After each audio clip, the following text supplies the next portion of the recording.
అందరికీ హాయ్ అండి. Welcome back to my channel. ఈరోజు రెసిపీ వచ్చేసి ఎంతో హెల్తీ అయిన, టేస్టీ అయిన పచ్చి పసుపుతో మనకి టిఫిన్స్‌కి, దోసకి, ఇడ్లీకైనా దేనికైనా సూట్ అయ్యే ఒక చట్నీ చేద్దాం. చాలా చాలా టేస్టీగా ఉంటుంది. అంతే కాకుండా ఈ చట్నీ చాలా హెల్తీ కూడా. ఎలాగంటే ఇన్‌ఫ్లమేషన్‌ని బాగా తగ్గిస్తది. అలాగే యాంటీ వైరల్‌గా పనిచేస్తుంది. మనకి గట్‌లో ఉన్న బ్యాక్టీరియానంతా ఇది రిమూవ్ చేసేస్తది. అలాగే ఇమ్యూనిటీ పవర్‌ని బాగా పెంచుతుంది. మనకి పవర్ బ్యాంక్ లాగా ఈ పచ్చి పసుపు యూజ్ అవుతుంది. ఎన్నో బెనిఫిట్స్ ఉన్న ఈ పచ్చి పసుపుతో ఒక చట్నీ చేయడం చాలా ఈజీ. అలాగే అన్నిటికి అంటే టిఫిన్స్‌కి, వేడి అన్నంలోకి కూడా చాలా టేస్టీగా ఉంటుంది. ఎన్నో హెల్త్ బెనిఫిట్స్ ఉన్న ఈ పచ్చి పసుపుతో చట్నీ ఎలా చేయాలో చూసేద్దాం. ఇంగ్రీడియెంట్స్ ఏంటో చూద్దాం. ముందుగా ఒక పాన్ పెట్టుకొని ఎప్పుడైనా పచ్చి పసుపుతో ఏ వంటకం చేసినా గానీ ఆయిల్ బదులు నెయ్యి వేసుకోవాలి. ఇక్కడ 3 టేబుల్ స్పూన్ నెయ్యి వేయాలి.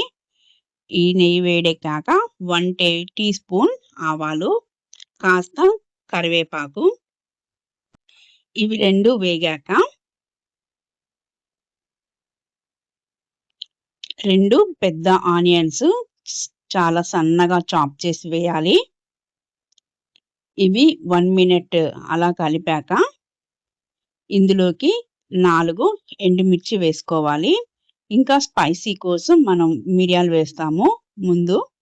సో, ఇక్కడ ఒక 4 ఎండుమిర్చి సరిపోతాయి. నెక్స్ట్ ఇవి త్వరగా మగ్గడానికి సరిపడా సాల్ట్ వేసేయాలి.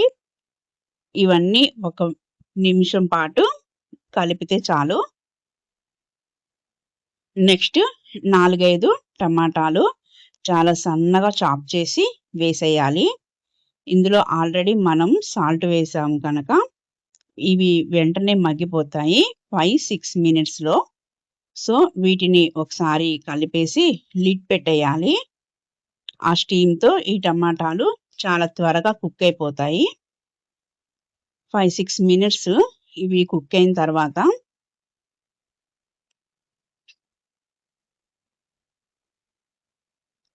ఇందులోకి ఇంకా టేస్ట్ కోసం ఒక కొబ్బరి చిప్ప తురిమి వేయాలి. ఈ కొబ్బరిని వేసిన తర్వాత స్టవ్ చాలా సిమ్‌లో పెట్టి కలుపుతూనే ఉండాలి. ఒక 2-3 మినిట్స్. అప్పుడే మనకి కొబ్బరిలోని ఆయిల్ కూడా బయటికి వచ్చి ఈ టేస్ట్ ఇంకా ఎన్హాన్స్ అవుతది. నెక్స్ట్ ఇలా కలిపిన తర్వాత మనకి ఒక అరోమా వస్తుంది. చక్కగా కొబ్బరి వేగాక. ఇక్కడ ఎంత బాగా వేగితే ఈ పచ్చడి అన్ని రోజులు నిల్వ ఉంటుంది. సో, దగ్గరుండి చక్కగా కలుపుతూ ఉండాలి. తర్వాత వీటిని చల్లారపెట్టేసి ఒక మిక్సీ జార్ తీసుకొని వీటన్నింటిని ట్రాన్స్‌ఫర్ చేసేయాలి. నెక్స్ట్ ఇందులోకి ఇంకా స్పైసీ కోసం ఒక టేబుల్ స్పూన్ మిరియాలు వేయాలి. ఇప్పుడు మెయిన్ ఇంగ్రీడియెంట్ అయిన పచ్చి పసుపు 2 అంగుళాల ముక్క పీల్ ఆఫ్ చేసేసి చాలా సన్నగా చాప్ చేయాలి. ఇవి చాలా మెత్తగా ఉంటాయి. సో, ఈజీగా మిక్సీ పట్టేయొచ్చు. ఇలా సన్నగా చాప్ చేసిన ఈ పచ్చి పసుపుని మనం ఆయిల్‌లో ఏమీ ఫ్రై చేయాల్సిన అవసరం లేదు. ఇలా డైరెక్ట్‌గా వేసేయొచ్చు. ఆనియన్స్, టమాటా ఇవన్నీ వేసాము. సో, ఇది ఏమీ పచ్చివాసన రాదు. ఇంకా మీకు పచ్చివాసన ఇంకా రావద్దంటే మనం కొబ్బరి వేసినప్పుడే ఇవి కూడా వేసేసి ఫ్రై చేసుకోవచ్చు.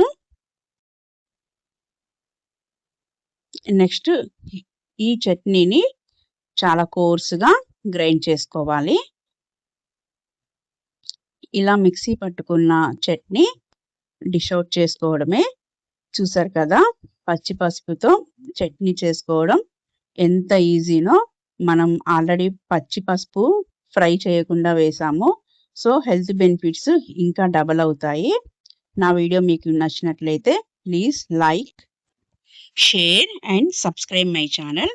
మరిన్ని మంచి వీడియోస్తో మళ్ళీ కలుద్దాం. Thank you for watching.